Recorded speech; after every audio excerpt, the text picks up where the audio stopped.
Selamat pagi saudara-saudara. Sebelum kita memulai membaca Alkitab, mari kita berdoa. Terima kasih Bapak, kami bersyukur pagi ini bisa bangun dengan tubuh yang sehat tanpa kurang apapun.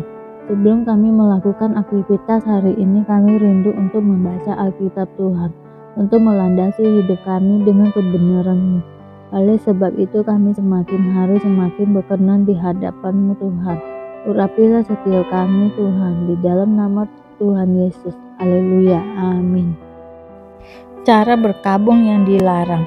Kamulah anak-anak Tuhan Allahmu. Janganlah kamu menoreh-noreh dirimu ataupun mengundur rambut di atas dahimu karena kematian seseorang. Sebab engkaulah umat yang kudus bagi Tuhan Allahmu, dan engkau dipilih Tuhan untuk menjadi umat kesayangannya dari antara segala bangsa yang di atas muka bumi. Binatang yang haram dan yang tidak haram. Janganlah engkau memakan sesuatu yang merupakan kekejian. Inilah binatang-binatang berkaki 4 yang boleh kamu makan: lembu, domba, dan kambing, rusa, kijang, rusa dandi, kambing hutan, kijang gunung, lembu hutan, dan domba hutan.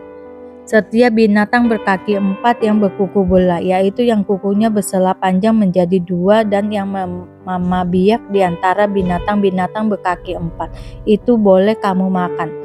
Tetapi inilah yang tidak boleh kamu makan dari antara yang memama biak atau dari antara yang berbelah dan bersela kukunya, untuk kelinci hutan dan marmot. Karena semuanya itu memang memama biak, tetapi tidak berkuku belah. Haram semuanya itu bagimu. Juga babi hutan, karena memang berkuku belah, tetapi tidak memama biak. Haram itu bagimu. Daging binatang-binatang itu janganlah kamu makan, dan janganlah kamu terkena dagingnya. Ini dah yang boleh kamu makan dari segala yang hidup di dalam air. Segala yang bersiap dan bersisip boleh kamu makan. Tetapi segala yang tidak bersirip atau bersisip janganlah kamu makan. Haram semuanya itu bagimu. Setiap burung yang tidak haram boleh kamu makan. Tetapi yang berikut janganlah kamu makan: burung rajawali, erin, janggut, dan elang laut, elang merah, elang hitam, dan burung dendang menurut jenisnya. Setiap burung gagak menurut jenisnya, burung unta, burung hantu, camar, dan elang sikap menurut jenisnya, burung pungguk, burung hantu besar, burung hantu putih, burung undan, burung ering, dan burung dendang air, burung ranggung dan bangau menurut jenisnya, maraga dan kelerawa. Juga segala binatang menggeriap yang bersayap, itu pun haram bagimu, janganlah dimakan. Segala burung yang tidak haram boleh kamu makan. Janganlah kamu memakan bangkai apapun, tetapi boleh kau berikan kepada pendatang yang di dalam tempatmu untuk dimakan, atau boleh kau jual kepada orang asing, sebab engkaulah umat yang kudus bagi Tuhan Allahmu. Janganlah kau masak anak kambing dalam air susu induknya. Persembahan persepuluhan. Haruslah engkau benar-benar mempersembahkan persepuluhan dari seluruh hasil benih yang tumbuh di ladangmu tahun demi tahun, di hadapan Tuhan Allahmu di tempat yang akan dipilihnya untuk membuat namanya diam di sana. Haruslah engkau memakan persembahan persepuluhan dari gandummu, dari anggurmu dan minyakmu, ataupun dari anak-anak sulung lembu sapimu dan kambing dombamu, supaya engkau belajar untuk selalu takut akan Tuhan Allahmu. Apabila dalam hal engkau diberkati Tuhan Allahmu, jalan itu terlalu jauh bagimu, sehingga engkau tidak dapat mengangkutnya, karena tempat yang akan dipilih Tuhan untuk menegakkan namanya di sana terlalu jauh dari tempatmu. Maka haruslah engkau mengangkannya dan membawa uang itu dalam bungkusan dan pergi ke tempat yang akan dipilih Tuhan Allahmu.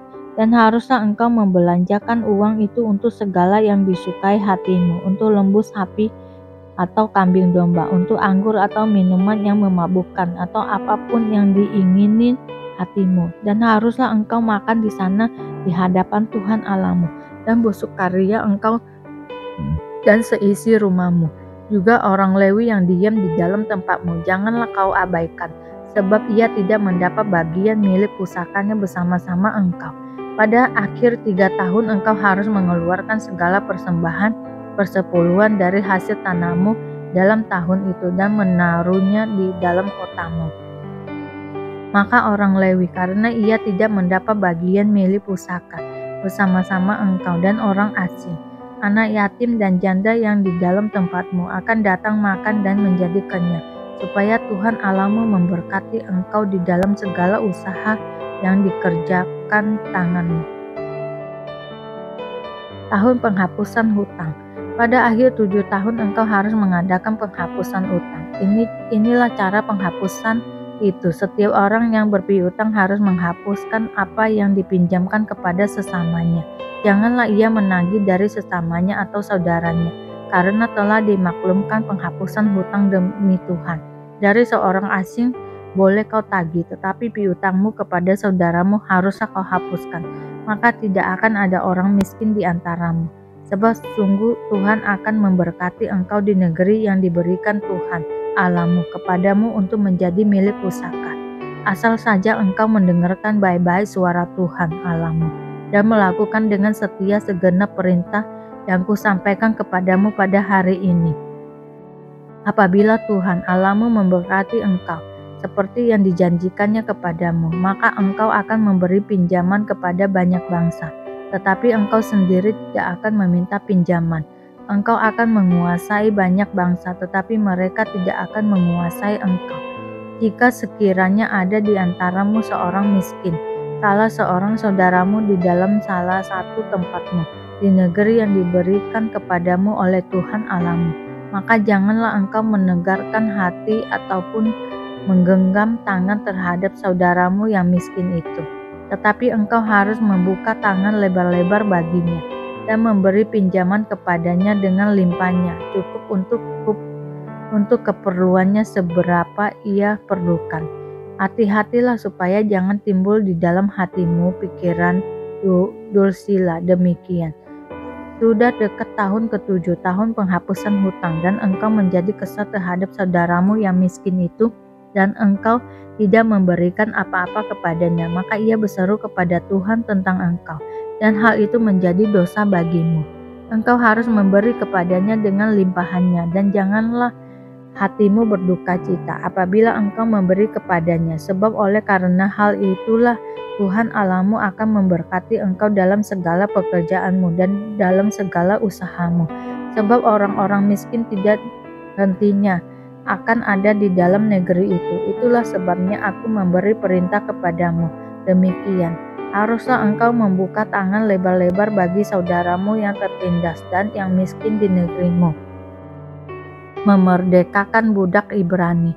Apabila seorang saudaramu menjual dirinya kepadamu, baik seorang laki-laki Ibrani ataupun seorang perempuan Ibrani, maka ia akan bekerja kepadamu 6 tahun lamanya, tetapi pada tahun yang ke-7 engkau harus melepaskan dia sebagai orang merdeka.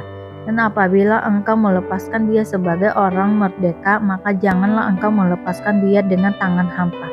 Engkau harus dengan limpahannya memberi bekal kepadanya dari kambing dombamu, dari tempat pengirikanmu, dan dari tempat pemerasanmu, sesuai dengan berkat yang diberikan kepadamu oleh Tuhan Allahmu, haruslah kau berikan kepadanya.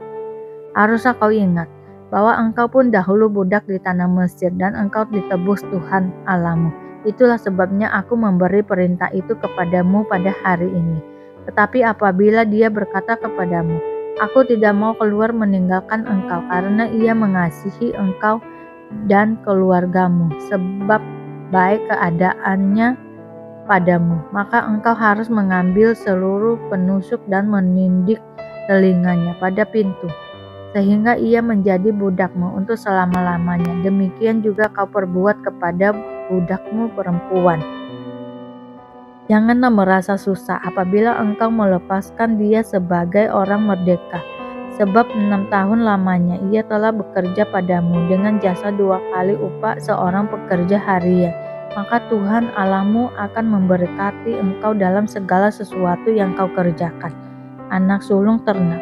Segala anak sulung jantan yang lahir di antara lembu sapimu dan kambing dombamu haruslah kau kuduskan bagi Tuhan Allahmu. Janganlah engkau memakai anak sulung lembumu, dan janganlah engkau menggunting bulu anak sulung dombamu di hadapan Tuhan Allahmu. Engkau harus memakan dagingnya tahun demi tahun di tempat yang akan dipilih Tuhan, engkau ini dan seisi rumahmu. Tetapi apabila ada cacatnya, jika timpang atau buta, merupakan cacat apapun yang buruk, maka janganlah engkau menyembelinya bagi Tuhan Allahmu. Di dalam tempatmu boleh engkau baik orang najis maupun orang tahir memakan dagingnya, seperti daging kijang atau daging rusa. Hanya darahnya janganlah kau makan, haruslah kau curahkan ke tanah seperti air. 3 hari raya utama. Ingatlah akan bulan Abib dan rayakanlah Paskah bagi Tuhan Allahmu, sebab dalam bulan Abib itulah Tuhan Allahmu membawa engkau keluar dari Mesir pada waktu malam. Maka engkau harus menyembelih kambing domba dan lembu sapi sebagai korban Paskah bagi Tuhan Allahmu di tempat yang akan dipilih Tuhan untuk membuat namanya diam di sana. Janganlah engkau makan sesuatu yang beragi bersertanya. 7 hari lamanya engkau harus makan roti yang tidak beragi besertanya, yakni roti penderitaan, sebab dengan buru-buru engkau keluar dari tanah Mesir. Maksudnya, supaya seumur hidupmu engkau teringat akan hari engkau keluar dari tanah Mesir. Janganlah terdapat padamu ragi di seluruh daerahmu 7 hari lamanya, dan dari daging hewan yang kau sembeli pada waktu petang pada hari pertama, janganlah ada yang bermalam sampai pagi. Engkau tidak boleh mempersembahkan korban Paskah di salah satu tempat yang diberikan kepadamu oleh Tuhan Allahmu, tetapi di tempat yang akan dipilih Tuhan Allahmu untuk membuat namanya diam di sana. Engkau harus mempersembahkan korban Paskah itu pada waktu senja, ketika matahari terbenam, bertepatan dengan saat engkau keluar dari Mesir. Engkau harus memasaknya dan memakannya di tempat yang akan dipilih Tuhan Allahmu. Kemudian paginya engkau harus pulang kembali ke kemahmu. 6 hari lamanya engkau harus makan roti yang tidak beragi, dan pada hari yang ke-7 harus ada perkumpulan raya bagi Tuhan Allahmu. Maka janganlah engkau melakukan pekerjaan. 7 minggu harus kau hitung pada waktu orang mulai menyabit gandum yang belum dituai. Haruslah engkau mulai menghitung 7 minggu itu. Kemudian haruslah engkau merayakan hari raya 7 minggu bagi Tuhan Allahmu, sekadar persembahan sukarela yang akan kau berikan, sesuai dengan berkat yang diberikan kepadamu oleh Tuhan Allahmu. Haruslah engkau bersukaria di hadapan Tuhan Allahmu, engkau ini dan anakmu laki-laki serta anakmu perempuan, hambamu laki-laki dan hambamu perempuan, dan orang Lewi yang di dalam tempatmu, dan orang asing, anak yatim dan janda, yang di tengah-tengahmu di tempat yang akan dipilih Tuhan Allahmu untuk membuat namanya diam di sana. Haruslah kau ingat bahwa engkau pun dahulu budak di Mesir, dan haruslah engkau melakukan ketetapan ini dengan setia. Hari raya Pondok Daun haruslah kau rayakan 7 hari lamanya. Apabila engkau selesai mengumpulkan hasil tempat pengirikanmu dan tempat pemerasanmu, haruslah engkau bersukaria pada hari rayamu itu. Engkau ini dan anakmu laki-laki serta anakmu perempuan, hambamu laki-laki dan hambamu perempuan, dan orang Lewi, orang asing, anak yatim dan janda yang di dalam tempatmu. 7 hari lamanya harus engkau mengadakan perayaan bagi Tuhan Allahmu di tempat yang akan dipilih Tuhan, sebab Tuhan Allahmu akan memberkati engkau dalam segala hasil tanahmu dan dalam segala usahamu, sehingga engkau dapat bersukaria dengan sungguh-sungguh. 3 kali setahun setiap orang laki-laki di antaramu harus menghadap ke hadirat Tuhan Allahmu, ke tempat yang akan dipilihnya, yakni pada hari raya roti tidak beragi, pada hari raya 7 minggu, dan pada hari raya Pondok Daun. Janganlah ia menghadap hadirat Tuhan dengan tangan hampa, tetapi masing-masing dengan sekadar persembahan, sesuai dengan berkat yang diberikan kepadamu oleh Tuhan Allahmu. Pengadilan yang adil. Hakim-hakim dan petugas-petugas haruslah kuangkat di segala tempat yang diberikan Tuhan Allahmu kepadamu, menurut suku-sukumu. Mereka harus menghakimi bangsa itu dengan pengadilan yang adil. Janganlah memutarbalikkan keadilan, janganlah memandang bulu, dan janganlah menerima suap, sebab suap membuat buta mata orang-orang bijaksana dan memutarbalikkan perkataan orang-orang yang benar. Semata-mata keadilan itulah yang harus kau kejar, supaya engkau hidup dan memiliki negeri yang diberikan kepadamu oleh Tuhan Allahmu. Larangan terhadap berhala dan terhadap persembahan hewan yang cacat. Janganlah engkau menanam sesuatu pohon sebagai tiang berhala di samping mezbah Tuhan Allahmu, mezbah yang akan kau buat bagimu. Janganlah juga kau dirikan bagimu tubuh berhala yang dibenci oleh Tuhan Allahmu. Yesus dalam rumah ibadat di Kapernaum. Kemudian Yesus pergi ke Kapernaum, sebuah kota di Galilea, lalu mengajar di situ pada hari-hari Sabat. Mereka takjub mendengar pengajarannya, sebab perkataannya penuh kuasa. Di dalam rumah ibadat itu ada seorang yang kerasukan setan, dan ia berteriak dengan suara keras, "Hai engkau, Yesus orang Nazaret, apa urusanmu dengan kami? Engkau datang hendak membinasakan kami. Aku tahu siapa engkau, yang kudus dari Allah." Tetapi Yesus menghadapnya, katanya, "Diam, keluarlah daripadanya." Dan setan itu pun menghempaskan orang itu ke tengah-tengah orang banyak, lalu keluar daripadanya, dan sama sekali tidak menyakitinya. Dan semua orang takjub, lalu berkata seorang kepada yang lain, katanya, "Alangkah hebatnya perkataan ini, sebab yang penuh wibawa dan kuasa ia memberi perintah kepada roh-roh jahat, dan mereka pun keluar. Dan tersebarlah berita tentang dia kemana-mana di daerah itu."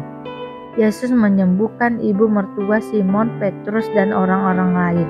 Kemudian ia meninggalkan rumah ibadat itu dan pergi ke rumah Simon. Adapun ibu mertua Simon demam keras, dan mereka meminta kepada Yesus supaya menolong dia. Maka ia berdiri di sisi perempuan itu, lalu menghadapnya demam itu. Dan penyakit itu pun meninggalkan dia. Perempuan itu segera bangun dan melayani mereka. Ketika matahari terbenam, semua orang membawa kepadanya orang-orang sakit yang menderita bermacam-macam penyakit. Dia pun meletakkan tangannya atas mereka masing-masing dan menyembuhkan mereka. Dari banyak orang keluar juga setan-setan sambil berteriak, "Engkau adalah Anak Allah." Lalu ia dengan keras melarang mereka dan tidak memperbolehkan mereka berbicara karena mereka tahu bahwa ia adalah Mesias. Yesus mengajar di kota-kota lain. Ketika hari siang, Yesus berangkat dan pergi ke suatu tempat yang sunyi. Tetapi orang banyak mencari dia, lalu menemukannya dan berusaha menahan dia, supaya jangan meninggalkan mereka.